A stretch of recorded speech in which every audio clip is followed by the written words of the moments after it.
Paris erupted in smoke and anger as thousands of pro-Palestinian demonstrators flooded the streets, furious over Israel's dramatic interception of the Gaza-bound flotilla.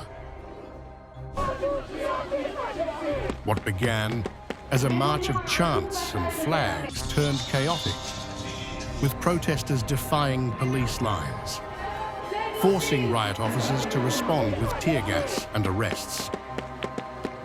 We need to take stronger action. We need to say, stop the blockade, stop this charade, stop. What is happening is unacceptable. How far will this go? What is happening is unbearable. It is unbearable. By air, by sea, everything is blocked. The anger was not confined to Paris.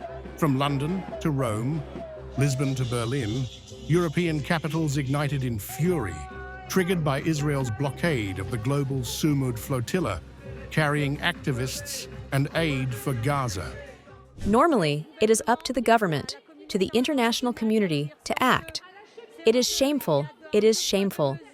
There are double standards, and there is no longer any credibility in international law, in the rights of one and all. What is happening is truly a total disillusionment. We are waiting for them to react, and some countries have begun to react, but it is still very timid, and there is nothing glorious about it. It is even very worrying. Among those on board, Swedish climate icon Greta Thunberg and South African MP Mandla. Both detained and later released, their presence transformed the flotilla into a global flashpoint.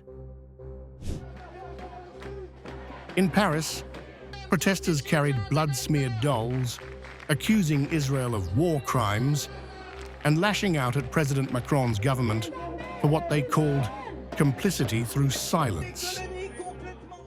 It's scandalous because these are French citizens, and the fact that France is not intervening in this act of naval piracy is scandalous.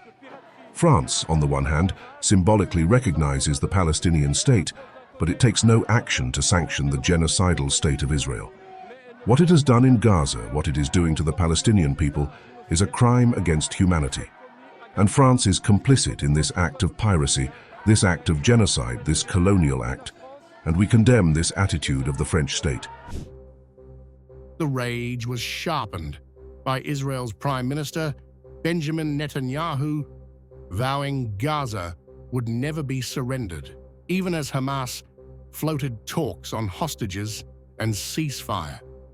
Instead of compromise, Israel intensified its overnight strikes. Palestinian officials condemned the flotilla's seizure as a flagrant breach of international law, while Israel dismissed it as nothing more than a publicity stunt. Netanyahu said, "Firstly, we will never leave the Gaza Strip." And he showed it. He proved it because, despite Trump's statement to Israel asking them to immediately stop the fighting, since Hamas had accepted this agreement, Israel intensified its bombing during the night to show that, in truth, it is all smoke and mirrors, and that they have no intention of ever leaving the Gaza Strip in the hands of the Palestinians who have not yet been killed. But on the streets of Europe, the verdict was clear. Governments have failed, international law is hollow, and Gaza's fight is no longer confined to the Middle East. It has become Europe's fury,